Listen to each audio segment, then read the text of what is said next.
Você já pensou em como será o retorno de Cristo? As palavras de Jesus em Marcos 13 nos dão um vislumbre do que acontecerá quando o Filho do Homem vier em glória.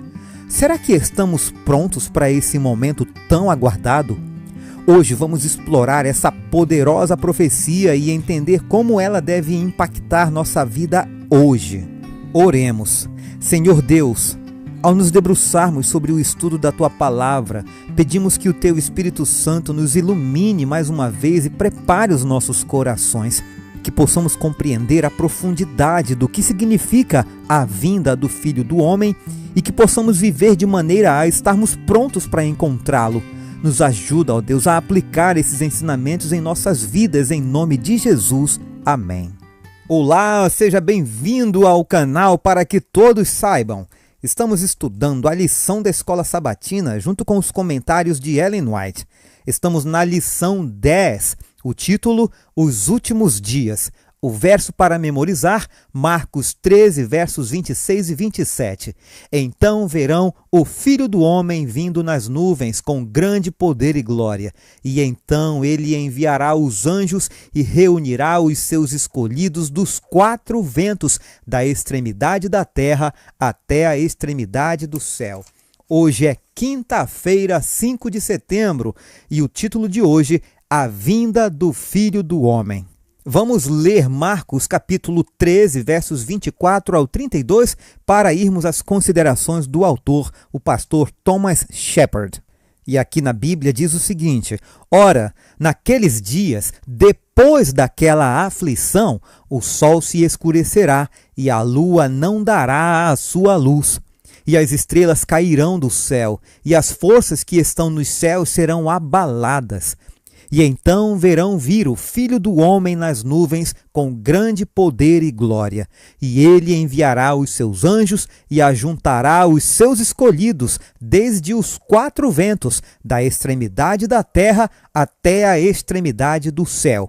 Aprendei, pois, a parábola da figueira. Quando já o seu ramo se torna tenro e brota folhas, bem sabeis que já está próximo o verão. Assim também vós, quando virdes sucederem estas coisas, sabei que já está perto, às portas. Na verdade, vos digo que não passará esta geração sem que todas estas coisas aconteçam. Passará o céu e a terra, mas as minhas palavras não passarão. Mas daquele dia e hora ninguém sabe, nem os anjos que estão no céu, nem o Filho, senão o Pai. A pergunta para hoje é: que grande evento é descrito nessa passagem? A resposta do autor: o evento será a volta de Jesus, antecedida por vários sinais. As profecias do Novo Testamento apontam para esse evento. Paulo o descreveu em 1 Tessalonicenses capítulo 4, versos 13 a 18, ao dizer que os que dormiram em Cristo serão ressuscitados e arrebatados com os vivos para encontrar Jesus nos ares. Ele falou sobre a ressurreição em 1 Coríntios 15, que ocorrerá na volta de Cristo. Pedro também descreveu esse dia em 2 Pedro capítulo 3, versos 3 ao 13, explicando que o Senhor não demora em cumprir sua promessa, mas deseja que todos se arrependam. O Apocalipse contém descrições vívidas do retorno de Cristo. Confira em Apocalipse capítulo 1, verso 7, 6, versos 12 a 17, capítulo 14, versos 14 a 20, Apocalipse 19, versos 11 ao 21. O ensino consistente do Novo Testamento é que a volta de Cristo será um evento pessoal, literal, visível e audível. Todos o verão quando ele vier. No entanto, o que Jesus quer dizer com esta geração em Marcos 13, verso 30 e aquele dia em Marcos 13, verso 32?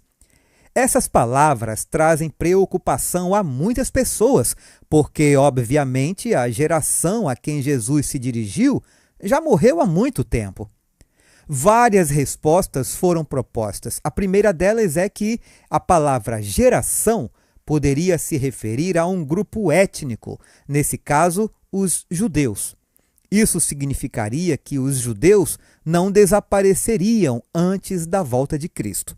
Uma segunda proposta é a geração das pessoas que vissem todos os sinais se cumprindo não morreriam antes da volta de Cristo. Uma proposta mais simples é a terceira. Jesus ligou a palavra isto a esta geração, em Marcos 13, e a palavra aquele a aquele dia, em Marcos 13, 32. Em Marcos 13, as palavras isto, essas coisas e semelhantes, em grego routos, haute e touto, ocorrem principalmente nos versos 1 a 13, em Marcos 13, versos 4 e 8, que descrevem os eventos que levaram à destruição de Jerusalém.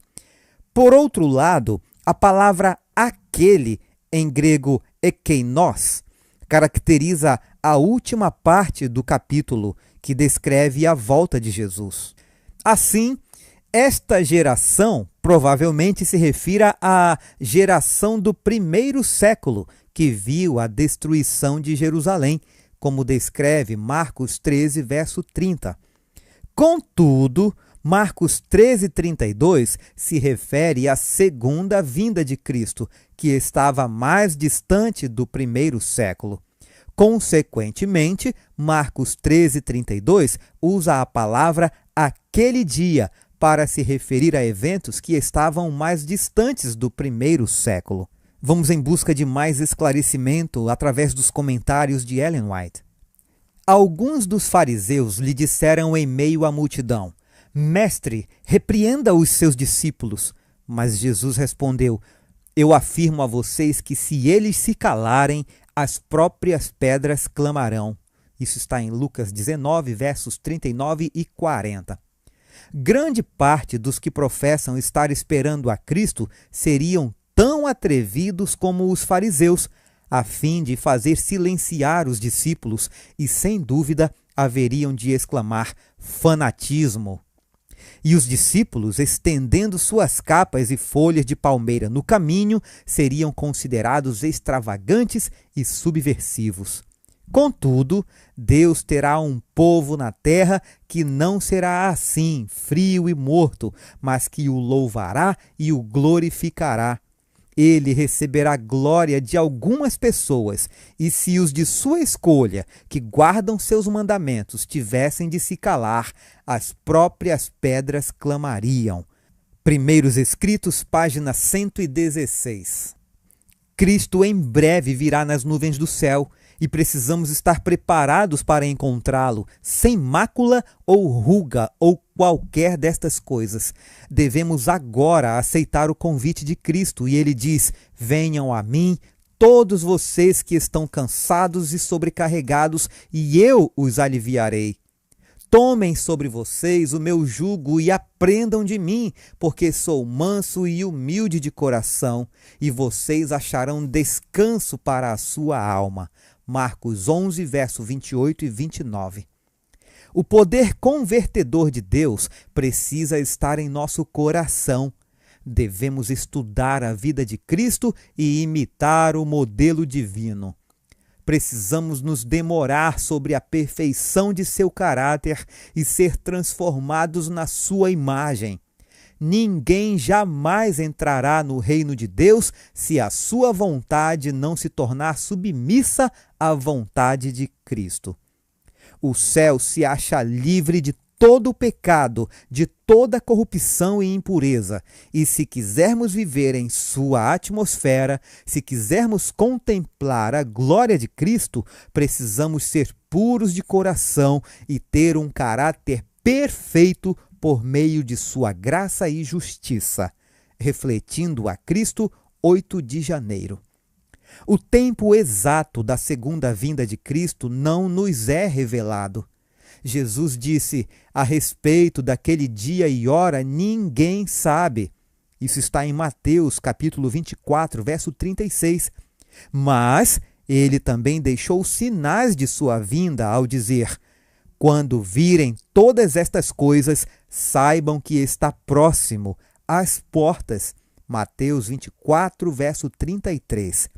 E disse-lhes que quando os sinais de sua vinda surgissem, eles deviam exultar e erguer a cabeça, porque a sua redenção se aproxima. Tendo em vista essas coisas, o apóstolo escreveu: Mas vocês, irmãos, não estão em trevas, para que esse dia os apanhe de surpresa como ladrão. Porque vocês todos são filhos da luz e filhos do dia. 1 Tessalonicenses capítulo 5, versos 4 e 5. Como não sabemos a hora da vinda de Cristo, precisamos viver sóbria e piedosamente no mundo presente, aguardando a bendita esperança e a manifestação da glória do nosso grande Deus e Salvador Jesus Cristo.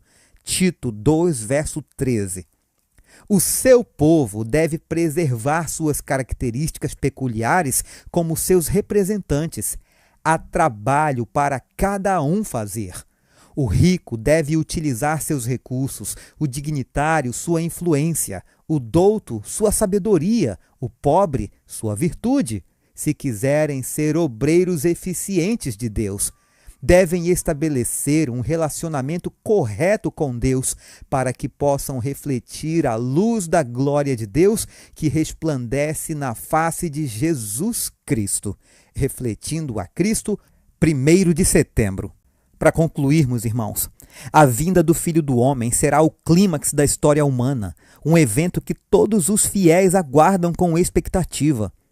Jesus nos advertiu a observar os sinais e a permanecer vigilantes, pois ninguém sabe o dia nem a hora de sua vinda.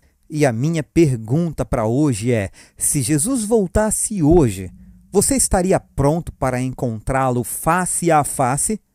A sua vida está refletindo a vigilância e a prontidão que ele nos pediu para manter até o grande dia? Se você gostou desse vídeo, então curta, comente, compartilhe, se inscreva no nosso canal e ative o sininho das notificações.